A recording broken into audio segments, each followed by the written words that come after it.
I can go through this life with God on my side. Two are better than one. God is part of that equation. There are some people, as we talk about marriage this morning, there are applications for those who have never been married, who are not currently married, or who used to be married, but their spouse was called home. There's application regardless of which of those three categories you fall in, because God is also our companion. So rather than walking through this life alone and trying to figure it out, how to navigate it myself, I can always... This simple truth shows the power of working together. In a marriage, you have to work together. There is value in that partnership. It is a give and take. It is not a one-way street. There are times where there will be disagreements. There are times where you won't see eye to eye. There are times when one thinks we should turn right and the other thinks we should turn left. And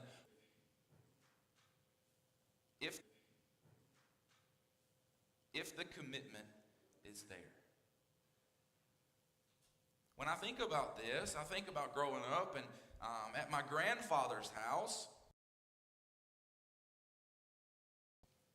And every year when the pecans fell, me and him would get out there in the yard and we would crawl hands and knees. Tell me about your childhood. Man, we had so many conversations. Partnership. When we got finished, we had to rake the leaves up. He gave me a rake, and he took a rake, and I raked at the leaves. He raked the leaves. Big difference. See, I didn't care anything about raking the leaves. The pecan part was fun. So he kept saying, son, are you going to rake the leaves, or are you going to rake at the leaves? Are you trying to get them up, or are you trying to give them a massage? I mean, I could rake that same spot for 20 minutes. And I'd just be talking to him. Let's talk, but let's move. There's value in partnership. Collaboration is the key. Two can accomplish more than one. He saw that. He said, I can rake this whole yard by myself, son, but if you would help out just a little bit, this could go a little bit faster. But both have to be committed. And there's mutual support. When two people work together, they can encourage one another. They can share the burdens. They can help each other stay motivated.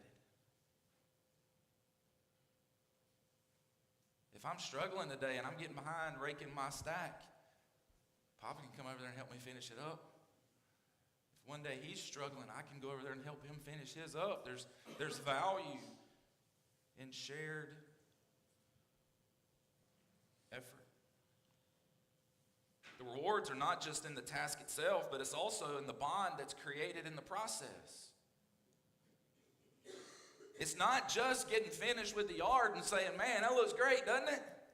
Doesn't it look better than it did? I mean, that's validating, but that's not the only positive outcome. In fact, that's the least important outcome.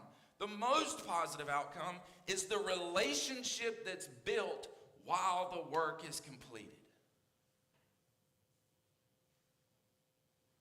See, if I never get in the yard, I never get to have the conversation. If I never have the conversation, I never learn about the good old days. If I don't learn about the good old days, I miss a lot of wisdom that I need in my life.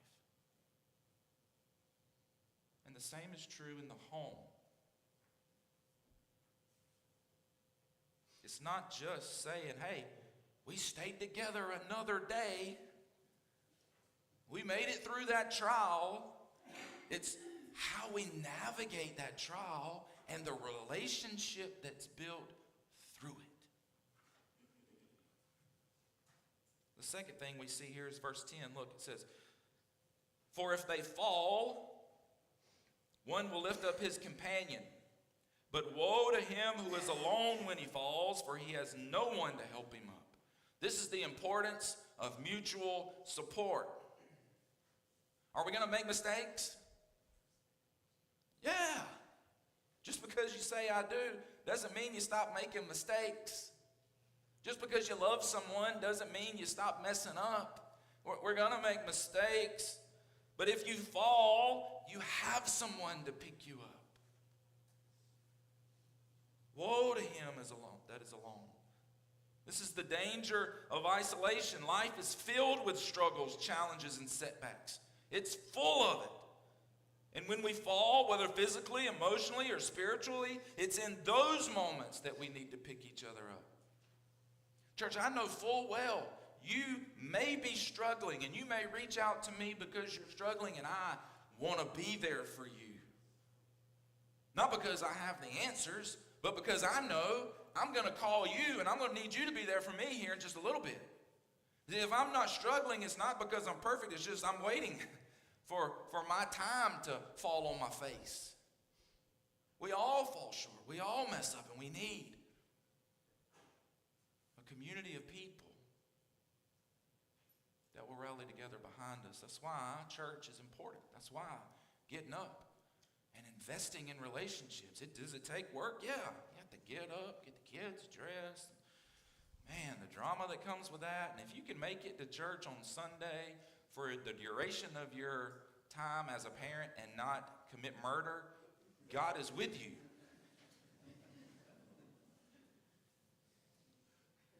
He is. But there's value in doing that because you have mutual support. You have brothers and sisters in Christ that will rally around you when life is raging. When you get married, you have a spouse that will rally around you when you're struggling. I don't know what I would do, church, without Stephanie Purvis. There's no way I'm standing up here right now without her. None. It's that mutual support. I get down in the dumps. I don't make a bit of difference.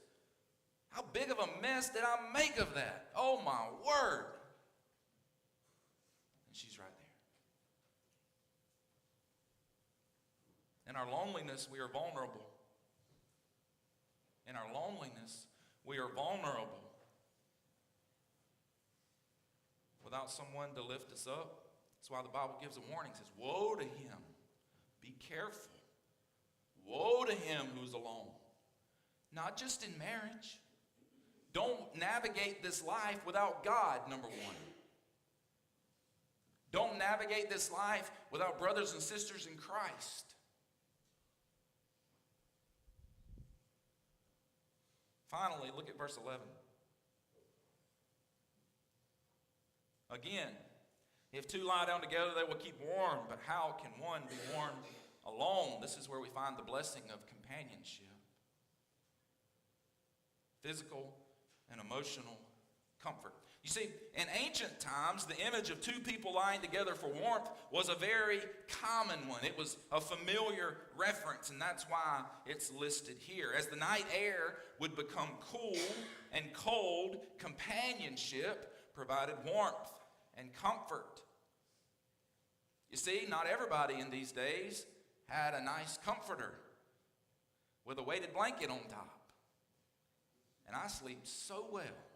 I don't know if the blood supply just gets cut off from that 50-pound blanket that's on top of me, but man, they didn't have that. When they were cold, what did they do? They had no heat. They didn't have a gas heater, right? They didn't have that. What did they do? They came together for warmth and companionship. In the same way, we're called to provide warmth and comfort to one another, both physically and emotionally in a marriage. In times of hardship or sorrow, we need the comfort of those around us to help us endure. But there's a spiritual component to it too, church. It's not just the physical cold that we feel, that we need someone to come up beside us and cover us and wrap us and hug us and keep us close, and that physical comfort that we feel when our loved ones do that. But there's a spiritual side to it too. We need, in a marriage, to come together with God's word and let it surround us as we go to him in prayer, as we study his word, as we meditate on the things that we hear in Bible studies in church and Sunday school, as we have those discussions, as we listen to the songs that we sing from our hearts to his throne room. It's those things that God is trying to wrap his arms around us, and we have companionship and warmth and comfort there as well. In times of spiritual coldness, it's the warmth of a fellow believer that can reignite our passion for God. Did you know that when we fall, it'd be real easy just to walk up behind somebody and just kick them right off the boat? Oh, they don't need to be in our boat. Oh, they messed up. Not in our boat. But oh, what if we were the church that were paddling around looking for people that's been kicked out of the boat? Can I tell you, that's the place I want to serve? Oh, that's the boat I want to be in. Oh, nobody got to worry about getting kicked out of this boat. In fact, we're trying to find people that's been kicked out of other boats. Come on in here. Come on in. Give me your hand. Let me help you up. Hey, come help me. It's the blessing of companionship. Proverbs 27:17 says, as iron sharpens iron, so another man sharpens his friend. The blessing of companionship. Lastly, the strength of unity. Look at verse 12. The strength of unity. Though one may be overpowered by another, two can withstand him. And a threefold cord is not quickly broken. There's power in unity. This verse speaks to the strength of standing together. While one person may be vulnerable to a defeat or attack, two people have greater strength and resilience. You see, if I jump out there in the battlefield by myself, I can only see what's in front of me. I don't have a clue what's coming from behind. And the enemy doesn't play fair. Would you agree? Satan's not coming where you're looking. He's coming where you least expect it. He's coming in those vulnerabilities and those points of weakness. But if there's two, and we're back to back, I can see everything coming this way, and we can turn around and fend off attacks here, and Stephanie can see what's coming the other way, and we can turn around and fend off attacks there. And you know what? God is the third piece. It's his armor that we put on. It's his helmet. It's his breastplate. It's his sword that we use to fend off the enemy. Otherwise, we're just bare-knuckle fighting out there against guns and cannons. It's not a fair fight. There's power in unity. This is why partnerships are so important. I love the way this verse ends. It says a threefold cord is not quickly broken. This is a reference to even greater strength. So you get a third component added here, right? Before this, you're just talking about in marriage or in friendship or in brotherhood or in sisterhood. It's just two. Just two individuals. But then it says a threefold cord. Well, hang on now. I thought we were talking about companionship and partnership between two. What is this third cord? What's this three-cord business? Well, that's God. In a marriage, in friendship, in ministry, when God is the third strand of the cord, the bond becomes secure, enduring, and strong. This is why the presence of God in our relationships is vital, because he strengthens us. There's strength in unity, but there's so much more strength when that partnership trusts and believes in God. During the First World War, long time ago, World War I, something amazing took place one Christmas Eve. If you've never thought about it, they don't stop fighting for Christmas. Christmas Eve, the war rages on. But one Christmas Eve, something amazing happened. In the midst of an uneasy silence of the guns at night, as the cannons and the rifles and all are being fired and people are screaming, there just all of a sudden became an unusual silence where for just a moment there was no gunfire. Suddenly a lone voice began to sing a Christmas carol. Irresistibly, another voice joined in.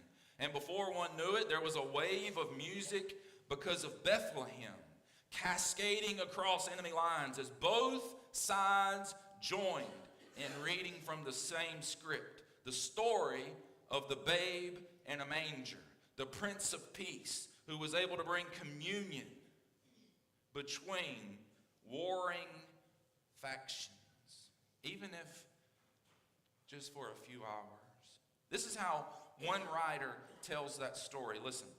Oh, my name is Francis Tolliver. I come from Liverpool. 2 years ago, the war was waiting for me after school. From Belgium into Flanders, Germany to here, I fought for the king and country I love so dear. 'Twas Christmas in the trenches, and the frost so bitter hung. The frozen fields of France were still, no sound of peace was sung. Our families back in England were toasting us that day, their brave and glorious lads who were so far away. I was lying with me messmates on the cold and rocky ground when across the lines of battle a most peculiar sound. Says I, now listen up, me boys.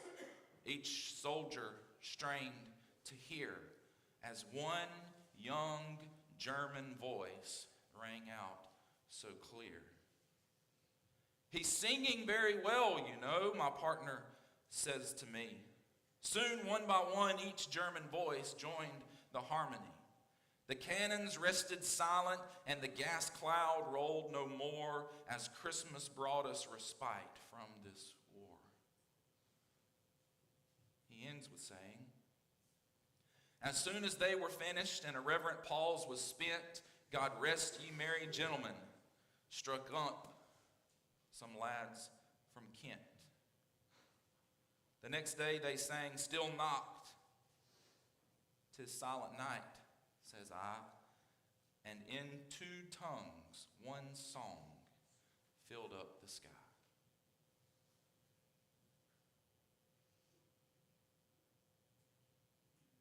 See, he's called the Prince of Peace for a reason.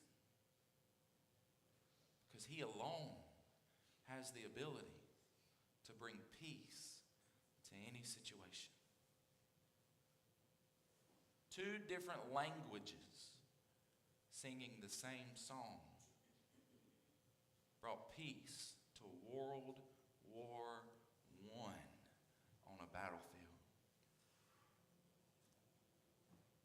But in our marriages, we think that he can't bring peace. We think that he doesn't know what's going on. We think he doesn't have the power to instill peace. He is the Prince of Peace. If God can calm the conflict between nations at war, if God can cause peace to settle immediately right on top of a battlefield, if just the name or the mention of Jesus' birth brings a ceasefire between armies, certainly God can do a work in your marriage. God can heal relationships. God can bring peace to the argument and to the confrontation.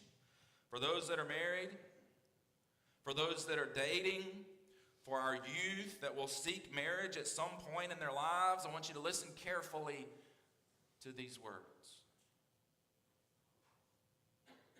When you say, I do, to one, you say, I don't, to the others. When you say, I do, to one, you're also saying, I don't, to the others. And when you say, I will, to one, you're also saying, I won't, to the others. That is something that our youth needs to hear. That's something that our dating couples need to hear. That is something that our married couples need to hear.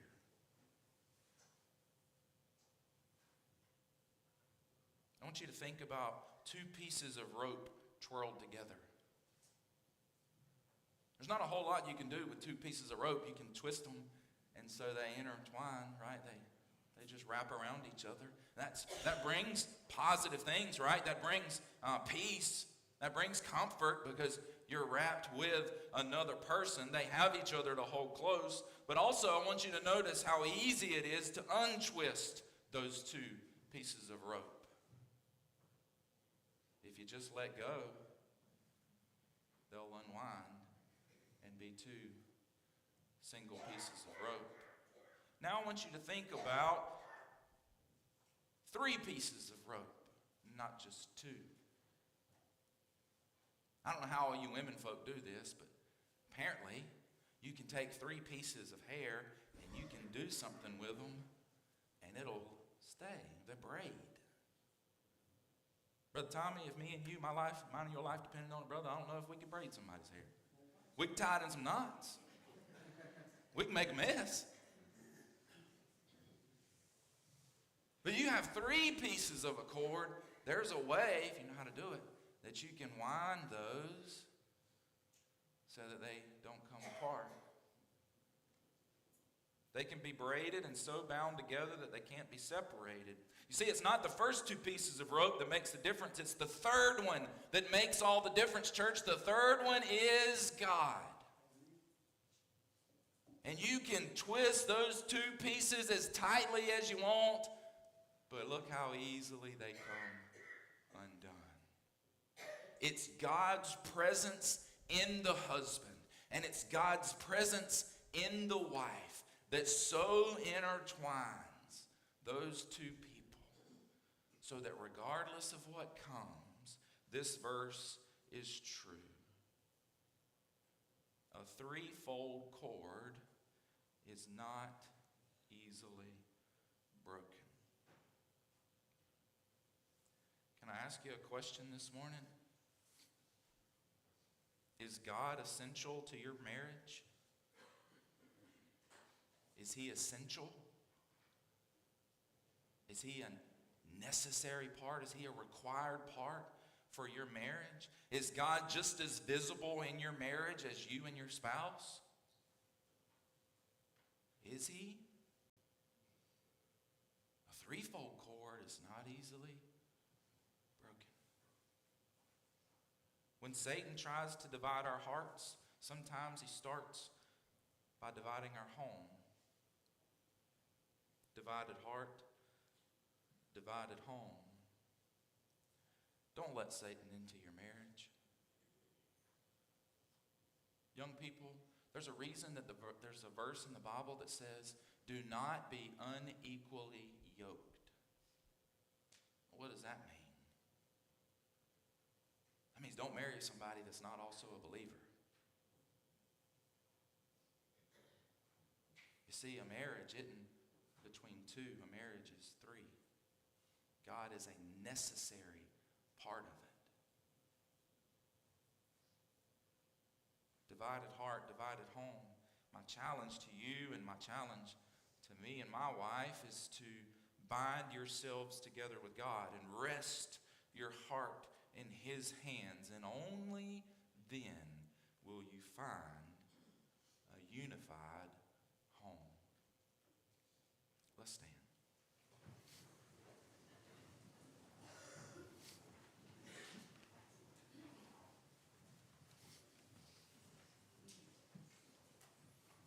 Our hymn of invitation this morning is number 529, Change My Heart, O God.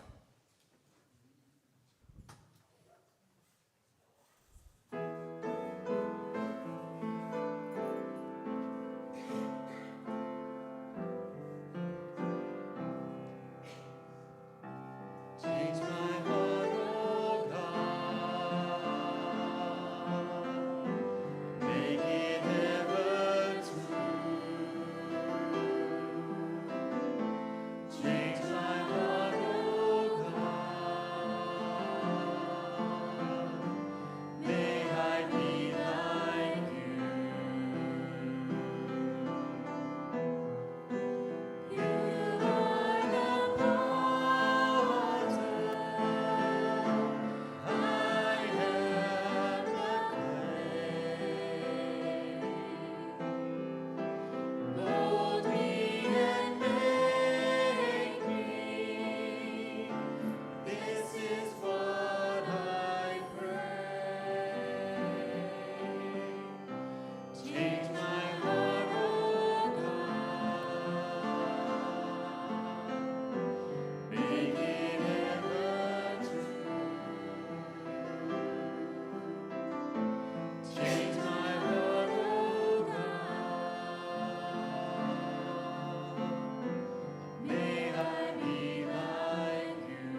I be